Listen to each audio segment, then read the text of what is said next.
Hey guys, and welcome to my favorite die crafts. So to start the second part of the tutorial, we again want to cut our cardstock as well as our pattern paper. And the first cardstock element we want to cut is our cardstock element A in size 6 3/4 of an inch by 8 1/4 of an inch. And this is going to be our pages for the booklet on the left side. So we actually need to cut cardstock element A 6 times. So you see me cutting more than just one cardstock at once. And after cutting all my cardstock elements A, I like to label them, so I just get my pencil and I write down the letter A on each of my cardstock elements A. And then we also need our cardstock elements for the waterfall on the right side. So here we want to cut cardstock element B in size 4 3/4 of an inch by 6 1/4 of an inch. And we actually need 8 of those.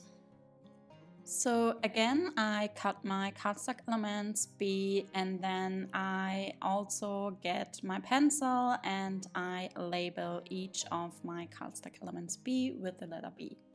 And then we also need cardstock element C in size 3 inches by 8 1/4 of an inch. And then the last cardstock elements we need to cut are cardstock elements D in size 6 1/4 of an inch by 8 1/4 of an inch. And here we need 2 of cardstock elements D. After cutting all our cardstock, we need to cut our pattern paper to decorate our cardstock with. So the first pattern paper we need to cut is the pattern paper A, which is going to be the decoration for our booklet pages. So we need actually 13 pattern papers A in size 6 by 8 inches. So because I actually used a 6 by 8 paper pad, there was no need for me to cut cardstock down to size, so it was already in the right size.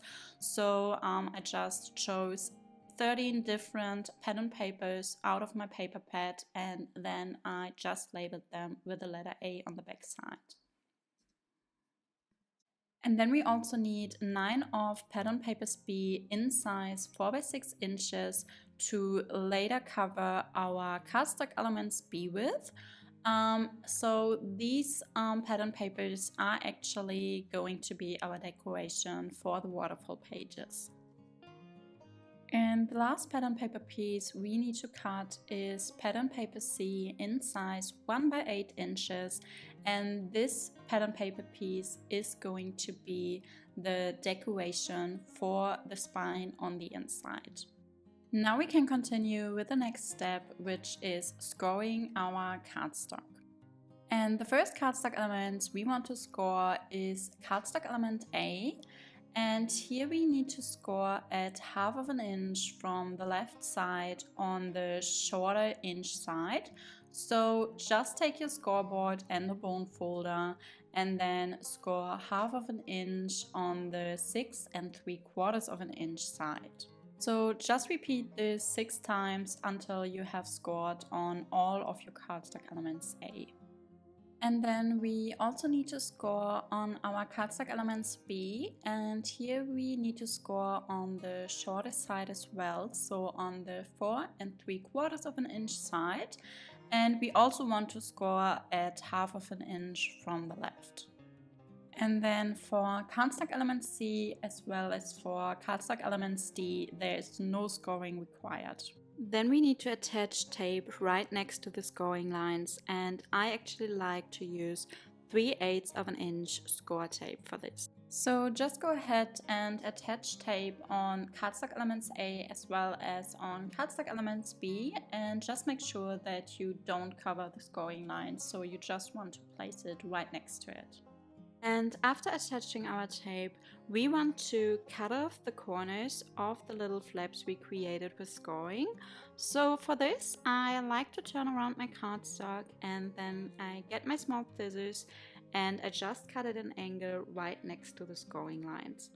And just make sure that you don't accidentally cut into the scoring lines, but just next to them. So that's what I do for all my cardstock elements A. But then for cardstock elements B, I actually don't want to cut the corners at an angle. I just want to cut off the tape hanging from the edges. So you don't want to cut the cardstock, just cut off the tape. Once you have cut off the corners, you can go ahead and actually fold up the little flaps we created. And for this, turn around your cardstock because you don't want to fold it up on the side where you scored it or where you placed the tape on. So we want to fold it on the back side. And then I also like to get my bone folder and burnish it down. And the first cardstock element we want to attach to our album cover inside is cardstock element C. And this is going to cover up the spine. So what I like to do is I actually use a lot of tape on the back side of cardstock element C. So I actually cover it completely in tape. So you could use any size tape, but yeah, I like to make sure that it's fully covered. And then I burnish everything down and make sure that it sticks very well to the cardstock so that I can easily remove the tape backing. And after I've removed the tape backing, I can then hold it over the chipboard and I find the right position first. And once I think I've found the right position, I can then press it down onto the chipboard piece B. So yeah, I just eyeball it and I try to place it in the perfect position so that there is an even border around cardstock element C of 1/8 of an inch on the bottom and the top of my album cover, and also that yeah, it's placed in the middle of my whole construction. And once it's attached, I then take my large bone folder and I burnish it down. And I also use my large bone folder to slide it into the creases right next to the spine. And while I'm doing so, I slightly press my front and back cover against my bone folder very carefully, and this way I can get back the scoring lines, and so you will be able to open and close your album cover again. So now we can prepare the booklet we want to place on the left side of our folio. So for this we need cardstock elements A, and we actually want 3 on one side and the other 3 on the other side. So I just lay them down like this, and then I take the first of 3 of cardstock elements A and I remove the tape backing just from one side, and then I can hold up the sticky side and I want to place it on top of the first cardstock element A. So just hold up the sticky side and then you can use the non-sticky side to align it to the edge of the bottom cardstock element A. And once you have found the right position, you can go ahead and stick it down and then remove the rest of the tape backing and stick it down completely. After attaching it on top of each other, you can get your bone folder and burnish it down so that it sticks very well. And then get the third cardstock element A and do exactly the same. So remove the tape backing from one side and then you can attach it to the other 2 cardstock elements A. Then you can leave these first 3 cardstock elements A to the side and take the other 3 cardstock elements A and again just attach them on top of each other. And now we need to take both sides for our booklets, and as you can see, you want to slide them into each other so that it's one booklet.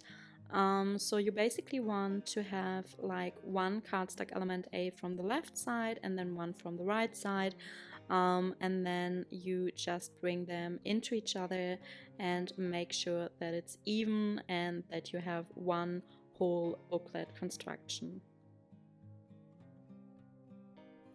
So now that I have prepared the booklet, I make sure that I hold it in place.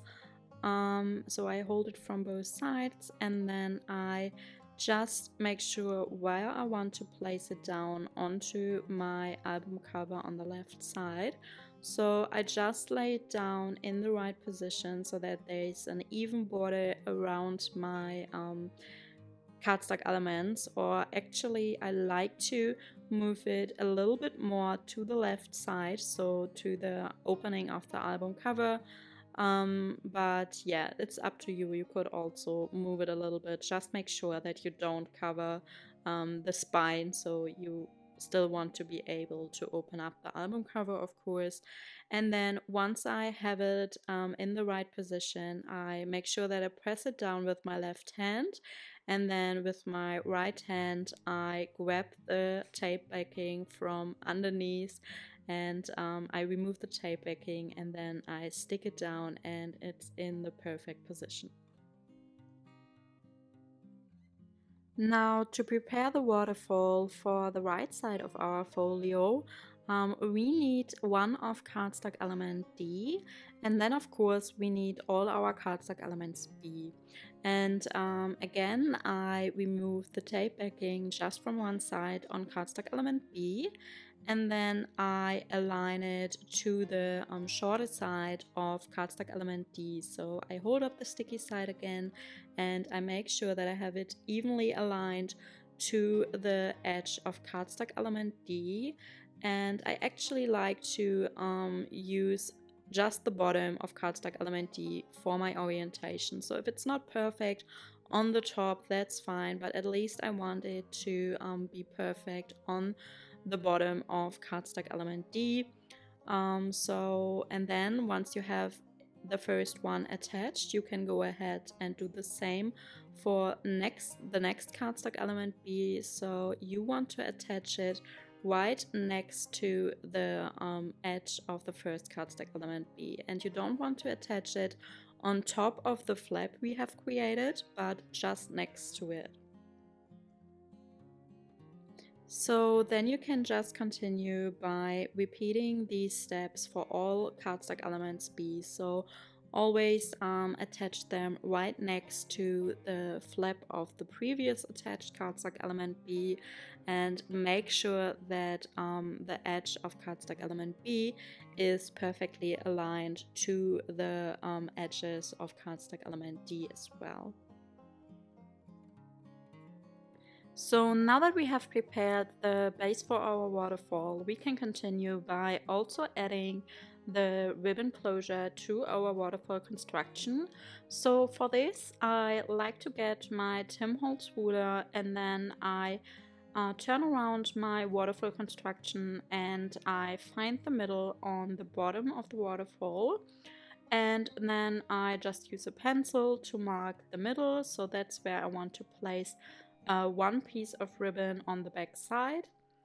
And then I turn it around again, and the second piece of ribbon needs to be attached on the first page, so on the top page of the waterfall. So again, I use my Tim Holtz ruler to find the middle there as well, and I mark it down. And then to attach the ribbon to the waterfall, I need a piece of tape, and I just stick it down to the pencil mark. And then I get a piece of ribbon and I attach it to the tape.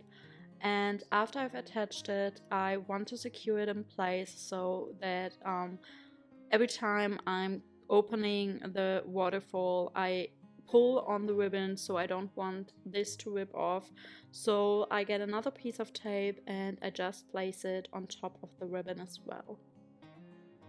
As you can see, I didn't cut my ribbon first before attaching it to the cardstock elements. So you could totally do that. So you could cut your ribbon into two pieces before you attach them. But I didn't do that. So what I'm doing now is I turn around my cardstock construction, and then I got a Tim Holtz ruler again to measure my ribbon, and I actually decided that I wanted to be at the length of 12 inches. So I didn't cut it here, but I fold it in the middle on the 12 inches length, and then I cut it off on the end, so that's where I want it to be attached on the back side. So I get my scissors and I just cut it off, and then I attach the other end of the ribbon to the back side of my cardstock elements. And for this, again, I use a piece of tape underneath the ribbon, and then also a piece of tape to cover the ribbon on the top. So now I turn around the waterfall construction, and I actually decide where I want my ribbon to be tied as a bow. So you could decide if you want your bow to be on top of the waterfall, or on the bottom, or in the middle like I'm doing it here. And then I get my large scissors and I just cut it in the middle while holding the ribbon in place on the bottom where I want the bow to be at. And now we can attach our waterfall construction to the folio on the right side. And for this, I like to use my score tape again. So I get my 3/8 of an inch tape, and then I just place it on the back side of the waterfall construction around the edges. And after I've placed my tape, I remove the tape backing just from the top and the bottom. So then I go ahead and I find the right position. So I hold up the waterfall construction on the sticky sides. I don't stick it down yet. And once I've found the right position, I then go ahead and I place it down onto the album cover. And then I use a tool to remove the rest of the tape on the sides. And because I noticed that the ribbon got a little bit too long, I used my scissors and I just cut off the ends a little bit. And then again, I also use a lighter to burn off the ends, or melt the ends, so that the ribbon won't rip apart. Before we can go ahead and decorate our folio with the pattern paper we have cut before, there's only one cardstock element left we need to attach, and this is the second cardstock element D in size 6 1/4 of an inch by 8 1/4 of an inch. And this one is going to be placed on the left side on the chipboard, so on the bottom of the folio. So open up the folio, get your cardstock element D, and I actually just use some red glue here, place it on the back side of cardstock element D, and then I just attach it to the chipboard element A. And now we can start to decorate the pages for our booklet on the left side of the folio. And for this, we need our pattern papers A in size 6 by 8 inches. And what I actually like to do first is I decide on the pattern paper I want to be attached on the front of the booklet, so on the cover of the booklet. So I lay this aside, and then I can start by attaching the first pattern paper on the last page of my booklet. So I like to start with the last page, which is cardstock element D in the middle, and then I place my first pattern paper on there. And the way I like to flip my pages in the booklet is I always flip one page from the right side and then from the left side, and so on. So that's also where how I like to attach my pattern papers. And as you can see, for attaching pattern paper, I like to use wet glue, because then I'm still able to move around my pattern paper until I find the right position and I have an even border around it. But for the first page and the second page of the booklet, that's where I want to place the Velcro.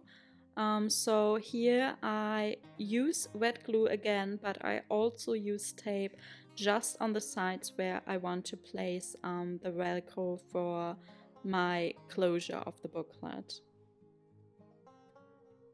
But before you attach pattern paper to the back side of the first page, so of the first cardstock element A, so when you open up the booklet, the page on the left side, that's where you want to place your ribbon pull tab. So don't attach pattern paper yet, but first I get my Tim Holtz ruler and then I find the middle, so that's where I want to place the ribbon pull tab. And then I get a piece of ribbon and I also need a piece of tape, and then I fold the ribbon piece in the middle and I attach it to each other. And then to attach the ribbon pull tab, I use another piece of tape which I attach to the cardstock element A, and then I can attach my ribbon pull tab, and to secure it in place I like to also place a piece of tape on top of my ribbon pull tab. So now that the ribbon pull tab is attached to the cardstock element, we can of course go ahead and also attach our pattern paper now. And then after attaching the pattern paper, again I like to use tape on the left side here, because that's where I want to attach my Velcro. So yeah, I want to have this stick very well to the cardstock underneath. And then I can just take the Velcro, and this is actually self-adhesive, so I can just remove it from the acetate sheet, and then I place it next to the ribbon pull tab, and then I actually close it up, so I use the other part of the Velcro closure and I place it on top, and then once I have closed my booklet, it will stick in place on the other page of the booklet. And then of course we can add the last pattern paper A onto the front cover of our booklet on the left side. So again, here I only use wet glue and then I attach it to cardstock element A. So now that the left side of the folio is already decorated, we can go ahead and also decorate the pages for our waterfall. So we now need pattern papers B, and I like to start on the last page here as well. So I open up the waterfall and then I just go ahead and attach my pattern papers the way I want them to be onto the cardstock elements B. So here again, for attaching my pattern papers B onto my cardstock elements B, I like using wet glue again. So I just got my wet glue, and as you can see, I actually chose just 4 different pattern papers, and then I have them repeated. So I attach the first 4 pattern papers B to the bottom pages, and then I repeat them in the same order to the next pages. And then for the top page, I actually chose this pattern paper with some gold foiling. And before I attach this to my cardstock element B as well, I use a corner puncher, which yeah, just decorate the corners a little bit, because that's where I later want to place some enamel dots. And as you can see, because the last pattern paper B is going to be placed on top of our ribbon closure, I also used a piece of tape on the side where it's covering the ribbon. And then after I've attached the last pattern paper B, we of course also want to decorate the spine on the inside. So for this we need our pattern paper C, and we just place it again with using wet glue on the inside of our cover. And now we are done with making this folio, so of course you can go ahead and decorate it a little bit more here and there. And I also did decorate the waterfall.